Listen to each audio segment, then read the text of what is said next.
ಹಾಕಿ ಎಲ್ಲ ಆದ್ಮೇಲೆ ಮತ್ತೆ ಸಿದ್ದರಾಮಯ್ಯ ಯಾರೋ ಕಾಣದ ಕೈಗಳು ಅಂದಿದ್ರು ಅಂತ ಅವ್ರಿಗೆ ಧಮಕಿ ಆಗಲಿಲ್ಲ ಅಂತ ನಾವು ನಿಮ್ಮ ಮುಂದೆ ಸೋಲಿಸ್ತೇವಪ್ಪ ಅಂತ ಹೇಳಿ ಅದಕ್ಕಾಗಿ ಮತ್ತೆ ನಾವು 17% ನಾವು ಕೊಡಲ್ಲ, ಅದು 17% ಮಾಡಿದ್ರೆ 54% ಅಥವಾ 56% ಏನಾಗುತ್ತೆ, ಅದು ಕಾನೂನು ಬಾಹಿರದ ಸಂವಿಧಾನ ವಿರೋಧಿ ಅಂತ ಸಿದ್ದರಾಮಯ್ಯ ಮತ್ತೊಂದು ಕುಂಟನೆ ಕೊಡ್ತಾರೆ.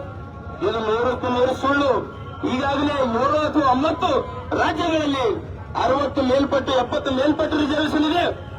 ಅದನ್ನೆಲ್ಲ ಕ್ಯಾರಿ ಆಗಲ್ಲ ಸರ್ಕಾರ. ನಮಗೆ 15% ಕೊಡ್ತೇವೆ, ಆಯ್ತಪ್ಪ 15% ಕೊಟ್ಟರೆ ಪರವಾಗಿಲ್ಲ. ನಮ್ಮ ಸಮುದಾಯದ ನಾಯಕರು KS ಮುನಿಯಪ್ಪರಾಗಲಿ, RB ತಿಮ್ಮಪ್ಪರಾಗಲಿ, H ಆಂಜನೇಯವರಾಗಲಿ, ಬಿಜೆಪಿ ಪಕ್ಷದಲ್ಲಿ ಇರ್ತಕ್ಕಂಥ ನಮ್ಮ ಸಮುದಾಯದ ನಾಯಕರಾದ ಕಾರಜೋಳರಾಗಲಿ, ನಾರಾಯಣಸ್ವಾಮಿ ಎಲ್ಲರೂ ಒಪ್ಕೊಂತಾರೆ. ಆಯ್ತಪ್ಪ 15 ಕೊಟ್ರೆ ಆಯ್ತು, ಆದ್ರೆ ನಮಗಾರ್ದ ಅವ್ರಿಗಾರ್ದ ಉಳಿದು ಇನ್ನೊಂದು ಸಮುದಾಯ ಕೊಟ್ಟು ನಮ್ಮ ನ್ಯಾಯ ಕೂಲಿ ಅಂತ ಕೇಳಿದ್ರು ಕೂಡ ಯಾರು ಕೇಳಿದ್ರೆ ಅದನ್ನೆಲ್ಲ ಲೆಕ್ಕಕ್ಕೆ ತಗೊಳ್ಳೋದಿಲ್ಲ. ಇನ್ನೊಬ್ಬರ ಮಾತು ಕೇಳಿ ಸೆಕೆಂಡ್ ಸ್ಯಾಟರ್ಡೆ ಅಥವಾ ಲಾಸ್ಟ್ ಸ್ಯಾಟರ್ಡೆ ಸುಟ್ಟಿ ಇದ್ರು ಕೂಡ ವಿಧಾನಸೌಧಕ್ಕೆ ಹೋಗಿ ಮತ್ತೊಂದು ಲೆಟರ್ ಬರೀತೀವಿ, ನಾವು ಯಾವುದೇ ಒಳ ಮೀಸಲಾತಿ ಜಾರಿ ಮಾಡಲ್ಲ, ಮೊದಲು ಯಾವ ರೀತಿ ಇತ್ತು ಅದನ್ನೇ ಜಾರಿ ಮಾಡ್ತೀವಿ ಅಂತ ಹೇಳ್ತೀವಿ.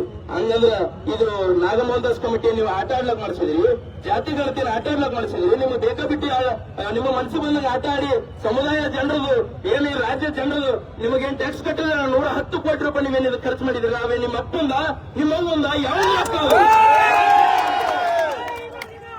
ಒಂದು ಸರ್ಕಾರಕ್ಕೆ ಈ ಮಾದಿಗ ಸಮುದಾಯ ಮುಂದಿನ ತಕ್ಕ ಪಾಠ ಕಲಿಸ್ತದೆ. ಕೂಡಲೇ ಒಂದು ವೇಳೆ ಅಧಿವೇಶನದಲ್ಲಿ ಒಳ ಮೀಸಲಾತಿ ಜಾರಿ ಮಾಡದೆ 56,000 ಚಿಲ್ಲರೆ ಹುದ್ದೆಗಳು ನೀವೇನು ಭರ್ತಿ ಮಾಡಕ್ಕೆ ಹೊರಟು ನಮ್ಮ ರಕ್ತ ಚೆಲ್ತೀವಿ, ನಮ್ಮ ಯಾವುದೇ ಕಾರಣಕ್ಕೂ ಒಳ ಮೀಸಲಾತಿ ಜಾರಿ ಮಾಡದೆ ಯಾವುದೇ ಒಂದು ಹುದ್ದೆಗಳನ್ನು ಭರ್ತಿ ಮಾಡಕ್ ನಾವು ಬಿಡಲ್ಲ ಅಂತ ಹೇಳಿ ಇವತ್ತಿನ ದಿವಸ ಸರ್ಕಾರಕ್ಕೆ ಎಚ್ಚರಿಕೆ ಕೊಡ್ತೇವೆ. ಯಾವ ಸಮುದಾಯ ನಿಮಗೆ ಅಂದಿಸ್ಕೊಳ್ತದ ಆ ಸಮುದಾಯಕ್ಕಿಂತ ಮಿತಿ ಮೀರಿ ನಾವಿದ್ದೀವಿ. ಮುಂದಿನ ದಿನದಾಗ ನಾವು ಕೂಡ ನಿಮ್ಮ ಕಾಂಗ್ರೆಸ್ ಪಕ್ಷಕ್ಕ ನೀವು ಒಂದು ನಮ್ಮ ಗಲ್ಲಿಗೆ ಓಟ್ ಹಾಕ್ತೀವಿ, ಕೇಳಕ್ ನೀವು ಬಂದ್ರಂದ್ರ ನಮ್ಮ ಚಪ್ಪಲಿ ನಾವು ಕೈ ಇಟ್ಕೊಂಡು ಕೊಡ್ಬೇಕಾಗ್ತದೆ.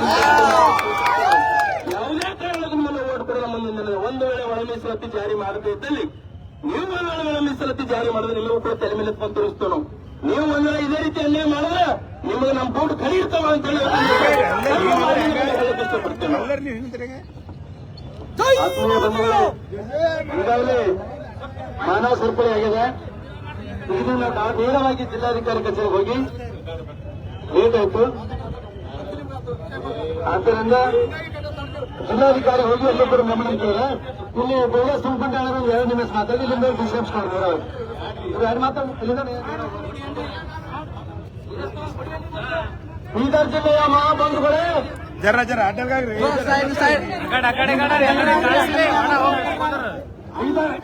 ಬೀದರ್ ಜಿಲ್ಲೆಯ ಮಹಾಬಂಧುಗಳೇ, ಸರ್ ಅಜ್ಜ ಕೂಡ್ಲಿ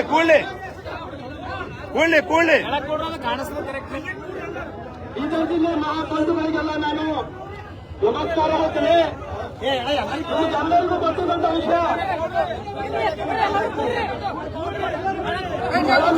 ಒಳ ಮೀಸಲಾತಿ ಪ್ರಕ್ರಿಯೆ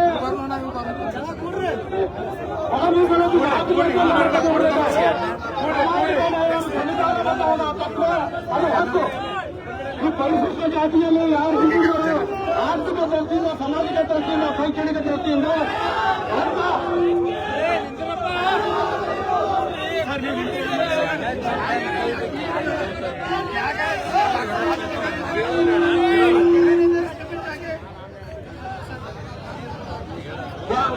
ಹೊರ ಮೀಸಲಾತಿ ಯಾಕಬೇಕು ಅನ್ನೋದ್ರ ಬಗ್ಗೆ ಬೀದರ್ ಜನತೆ ಅರಿವಿಲ್ಲ.